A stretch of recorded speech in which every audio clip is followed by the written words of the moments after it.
सूरज निकल गया, तुम भी बिस्तर छोड़कर निकलो। सूरज निकल गया, पूरब निकल गया, लेकिन चंदूलाल मरे जैसे पड़े हैं, चूहे की तरह।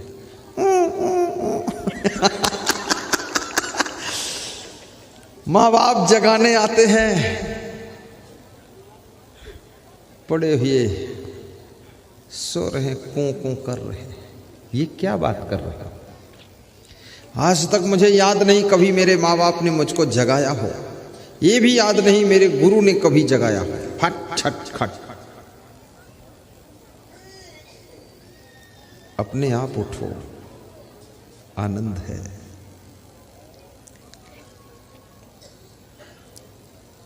और यदि बहुत निश्चिंत सोना चाहते हो तो अपने घर का मेन गेट अच्छा लगाइए, मोटा सा ताला डालिए और हर महीने में ताला बदल दीजिए। चतुराई सिखा देता हूं। तो पुराना ताला क्या करोगे? वो गुरु जी को दान दे दीजिए। मैं क्या करूंगा? पड़ोसी को दे दो। और सीढ़ी के ऊपर गेट लगाइए, उसको भी बंद करिए, ताला मारिए, चाबी अपनी जेब में रख के सो। और घर के अंदर ही लेटरिन बाथरूम बनवा लीजिए। आंगन के ऊपर लोहे का जाल डाल दीजिए, कहीं से भी कोई आदमी बिल्ली घुस न सके। मैं जिस कमरे में यहाँ रहता हूँ वहाँ एक चूहा भी रहता है। जब मैं सो जाता हूँ तो चूहा जागता है। और जो भी भक्त लोग हमको फल फूल नाश्ता देते हैं उनको खोलता है गठरी को, खोल खोल के देखता है क्या आया है मेरे लिए। मेरे सिरहाने रख दिया संतों ने कुछ काजू किशमिश, तो उसको खोल के फाड़ रहा था तो कुछ खुड़बुड़ हो रहा था, पर मुझे बहुत गहरी नींद थी तो मैं उठा तो नहीं। पर चूहे ने कहा कि तुम्हारा ही हिस्सा नहीं है, मेरा भी हिस्सा है, क्योंकि मैं गणेश का वाहन हूं। अगर खाने नहीं दोगे तो गणेश को पीठ पर बिठाऊंगा भी नहीं। चूहा गणेश का वाहन है, इसलिए चूहे को मारना नहीं चाहिए, लेकिन गणेश जी को अपने वाहन को भी थोड़ा कंट्रोल में रखना चाहिए। गणेश जी ने अपना वाहन बेकंट्रोल छोड़ रखा। गणेश जी से भी प्रार्थना है कि अपने वाहन पर थोड़ा कंट्रोल कीजिए। हमारे देवी देवता कितने संतोषी हैं। गणेश जी को कहा गया कि वाहन चुन लो तो उन्होंने चूहा चुना। शिव जी से कहा गया अपना वाहन चुनो तो उन्होंने बैल को चुना। कमाल है। यमराज से कहा गया तुम भी वाहन चुन लो तो उन्होंने भैंसा को चुना। तो यमराज से देवताओं ने पूछा भैंसा क्यों चुना? घोड़ा चुनते स्पीड से पहुंचते मार देते जिसको मारना। बोले तुम्हें क्या पता, भैंसा इसलिए चुना जिसको मैं न मार पाऊं तो मेरा भैंसा मार देगा। बहुत विचित्र है।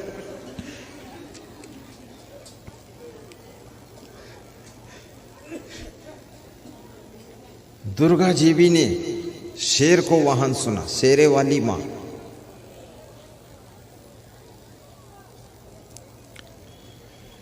तंदुरुस्ती और सेहत चाहने वालों सुनो, सोना गलत है आपका, सोना गलत है आपका, सूरज निकल आने के बाद। दोहराओ साधु लोग। सोना गलत है आपका, सूरज निकल आने के बाद। 10 मिनट हर रोज टहले शाम को खाने के बाद। 10 मिनट हर रोज टहले शाम को खाने के बाद।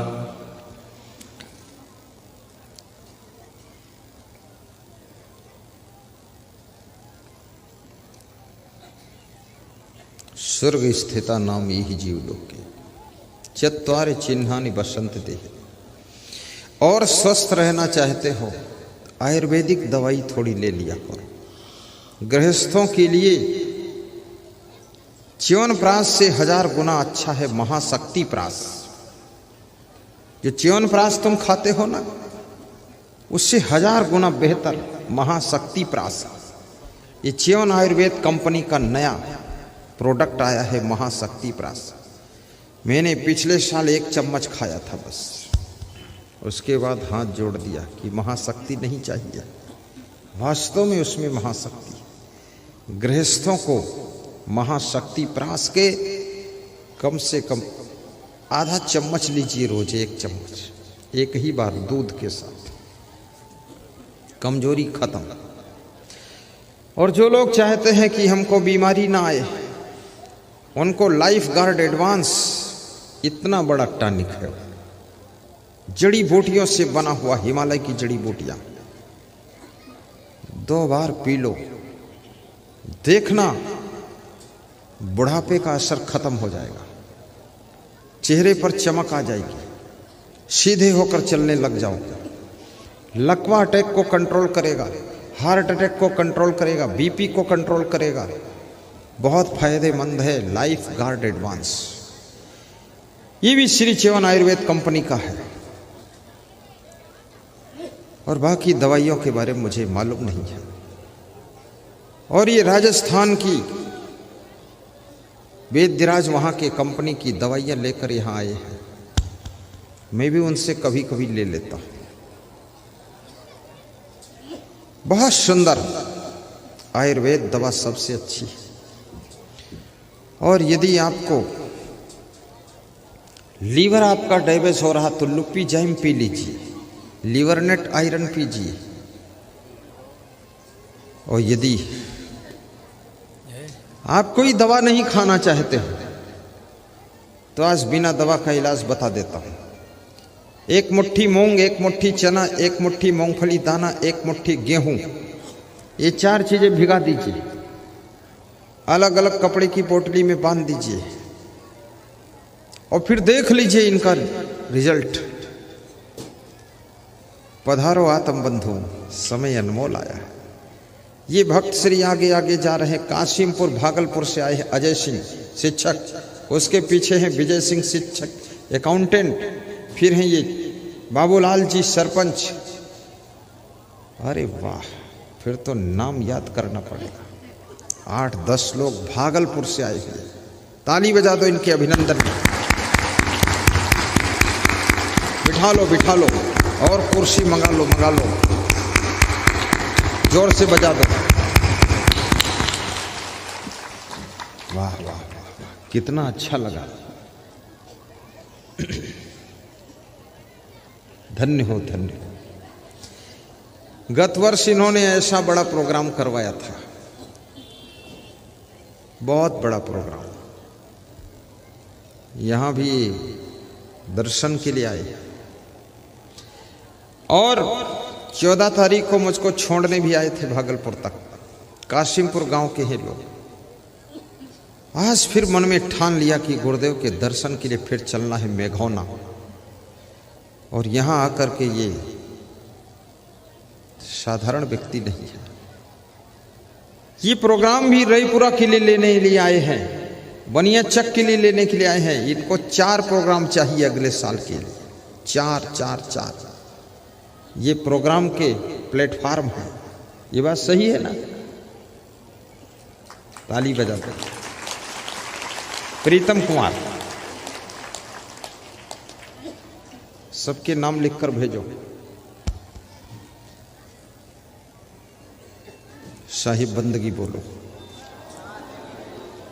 बैठो आराम से, कोई उठना मत। कौन उठ रहा? पकड़ लो, बैठ जाओ। 5 मिनट हो। हाँ, थोड़ा सा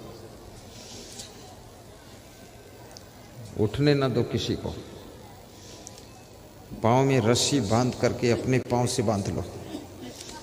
जब उठे तो तुम भी खींचो साथ में। जाने नहीं दूंगा। साहिब बंदगी बोलो। ध्यान दीजिए। स्वर्गस्थितानां हि जीवलोके चत्वारि चिह्नानि वसन्ति देहे दाने प्रसंगो मधुरा च वाणी देवार्चनं ब्राह्मणतर्पणस्य।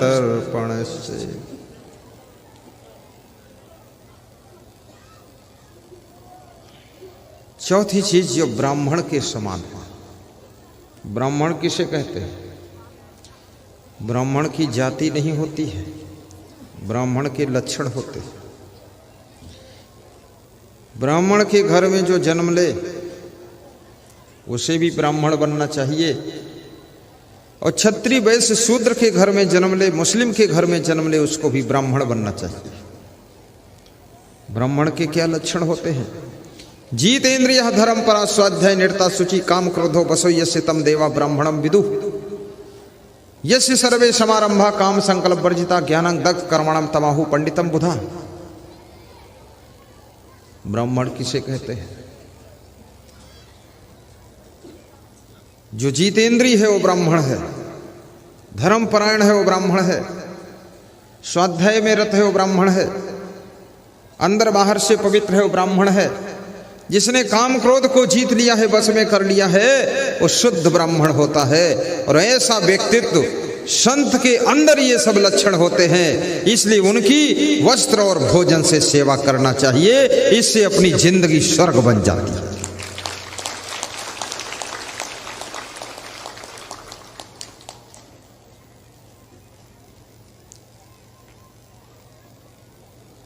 चार चीजें जिंदगी को स्वर्ग बनाती है। मीठी वाणी, दान करने का स्वभाव, देवी देवताओं का सम्मान, और ब्राह्मण की वस्त्र और भोजन से सेवा। ब्राह्मण की परिभाषा भी बता दिया मैंने।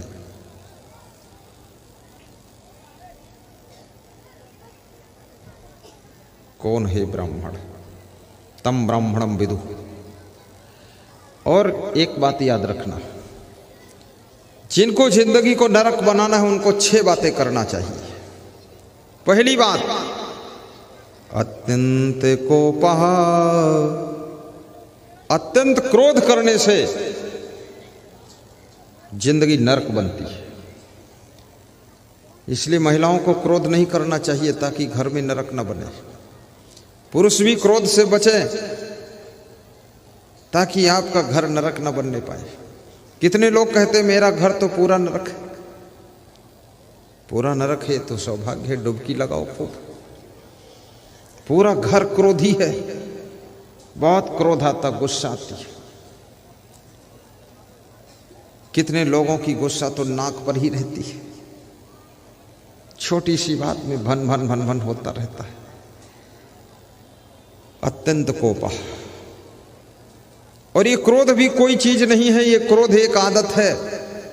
तुम आदत बना लो तो दिन रात क्रोध करते रहोगे, और यदि सहनशीलता को बढ़ा लो तो 24 घंटे ऐसे गुजर जाएंगे कि तुमको क्रोध आएगा नहीं, हंसते हंसते बीत जाएंगे। और क्रोध को जीतने के लिए 3 काम करना पड़ेगा। नंबर 1, अपनी भी गलतियों को देखिए। नंबर 2, दूसरों की 3 गलतियों को रोज क्षमा कीजिए। नंबर 3 क्या करना है? थोड़ा गम खा लीजिए। गम खाने से, अपनी गलतियों को देखने से, दूसरे की गलतियों को क्षमा करने से क्रोध पर तुम विजयी हो सकते हो। अपनी भी गलती देखा करो, क्योंकि जब तुम अपनी गलती देखते हो तो आपके अंदर का अहंकार टूटता है, और अहंकार टूटते ही क्रोध भी बुझ जाता है, क्योंकि अहंकार के द्वारा ही क्रोध का जन्म होता है। अहंकार को यदि मार सकते हो तो क्रोध को भी तुम समाप्त कर सकते हो।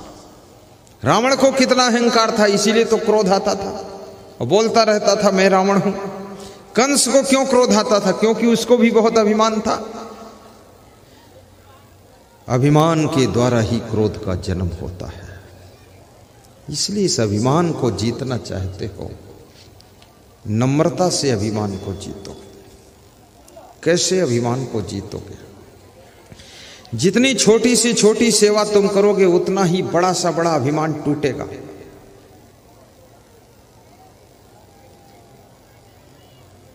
झाड़ू लगाने से भी अभिमान टूटता है,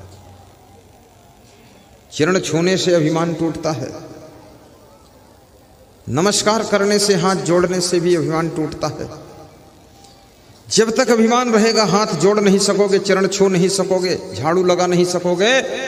और अभिमान जब मरेगा झाड़ू लगाना शुरू करोगे, अहंकार मरना शुरू कर देगा। इसलिए छोटे छोटे कामों को करिए तो अभिमान टूटता है। बर्तन मांजने से भी अभिमान टूटता है।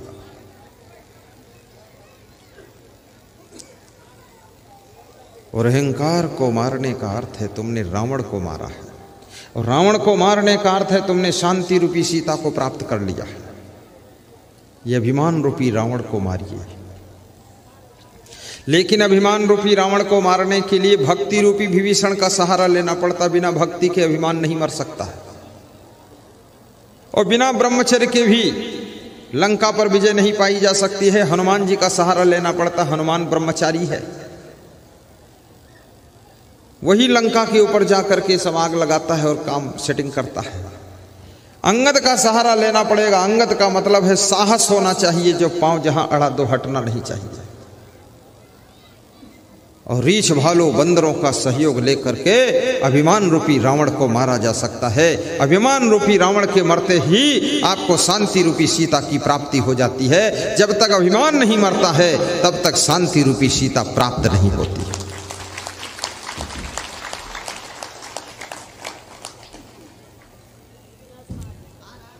बोलिए सद्गुरु भगवान की जय।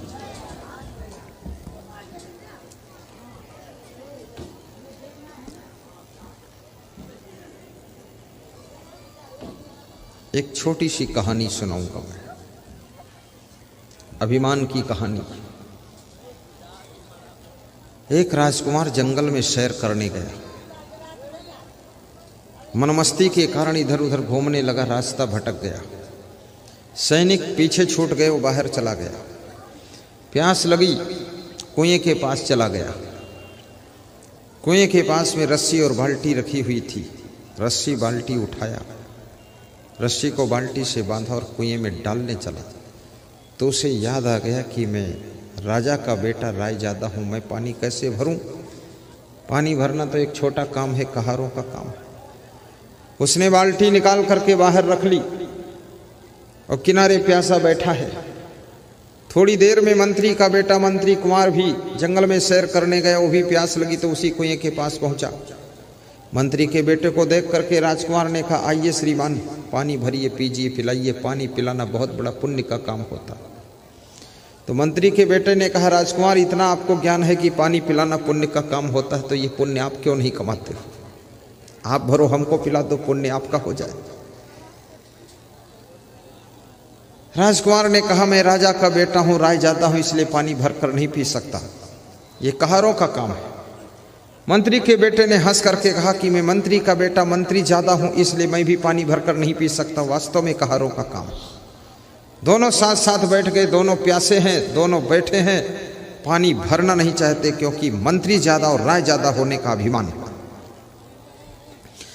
राजा को जितना अभिमान नहीं होता है, राजा के बेटे को उससे ज्यादा अभिमान होता है। एक डीएम कलेक्टर को जितना अहंकार नहीं होता है, उससे ज्यादा अहंकार उसकी पत्नी को होता है। और डॉक्टर को जितना अहंकार नहीं होता है, उतना अधिकार उसकी पत्नी डॉक्टराइन को होता है। न MBBS किया है, न BAMS किया है, न इंजेक्शन मारना जानती है, लेकिन फिर भी डॉक्टर से ज्यादा रुतबा रखती है। और अहंकार भी बहुत दूर तक जाता है, याद रखना। आपके चाचा के चाचा यदि कलेक्टर हो जाए तो अहंकार तुम्हारे तक भी आ सकता है।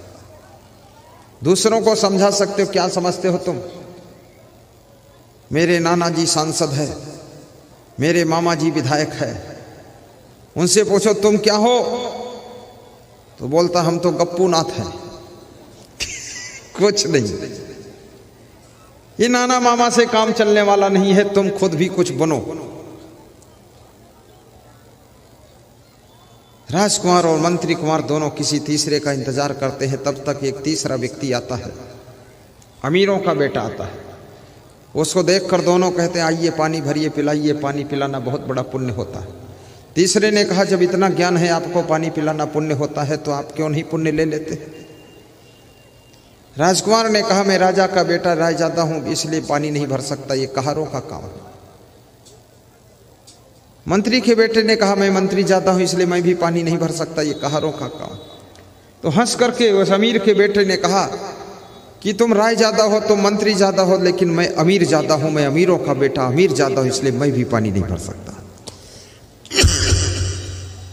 जैसा को तैसा मिले मिले नीच को नीच, पानी में पानी मिले मिले कीच में कीच। एक वेश्या ने जिंदगी भर वेश्या गमनी करके धन कमाया। धन कमाने के बाद बुढ़ापे में अक्कल आ गई कि कोई भंडारा कर दूं, थोड़ा पाप ताप संताप त्रेताप श्राप सब खत्म हो जाए। भंडारा करने के लिए साधु को ढूंढा, कोई साधु मिल जाए भंडारा खा ले। खीर पूड़ी का भंडारा चलना चाहिए, 15 दिन तक साधु खाएगा तो सब पाप कट जाएगा। जिस साधु के पास जाती थी कोई साधु हिम्मत नहीं करता था कि वेश्या का भंडारा खाऊं, सबको डर लगता था वेश्या के घर कैसे जाऊं। वेश्या को डर नहीं लगता साधु के पास कैसे जाऊं, लेकिन साधु को डर लगता कि वेश्या के पास कैसे जाऊं। क्योंकि याद रखना वेश्या को इसलिए डर नहीं लगता है क्योंकि वेश्या तो वासना की कीड़ा हो चुकी है और वेश्या का तो पतन हो ही चुका है। लेकिन साधु को वेश्या से इसलिए डर लगता है कि हजारों पुरुषों को इसने भ्रष्ट किया है, कहीं तिरछी आंख से मेरी ओर न देखे जो मुझको भी लड़खड़ा दे। इसलिए साधु महात्मा को वेश्यालय के मोहल्ले में नहीं निकलना चाहिए और साधु महात्मा को जहां स्त्रियां स्नान कर रही वहां पर खड़े नहीं होना चाहिए और साधु महात्मा को किसी लेडीज के साथ में अकेले बैठकर बात नहीं करना चाहिए और साधु महात्मा को अपने साथ में लेडीज को जोड़कर चकई चकधुम मकई के अलावा तिकड़ी तिकड़म बनाना भी नहीं चाहिए। ठीक से वैराग्य रखो, क्या जरूरत है। त्याग जगत को घूम न देखे, मानुष जन्म सफल कर देखा।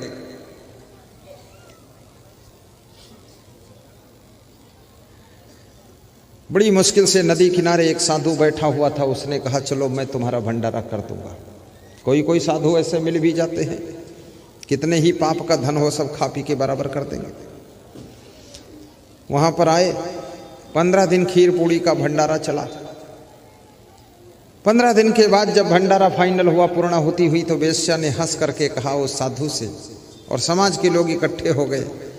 गांव के लोग भी सोच रहे थे चलो बुढ़ापे में भी इसको कुछ ज्ञान हो गया, पुण्य कर दिया।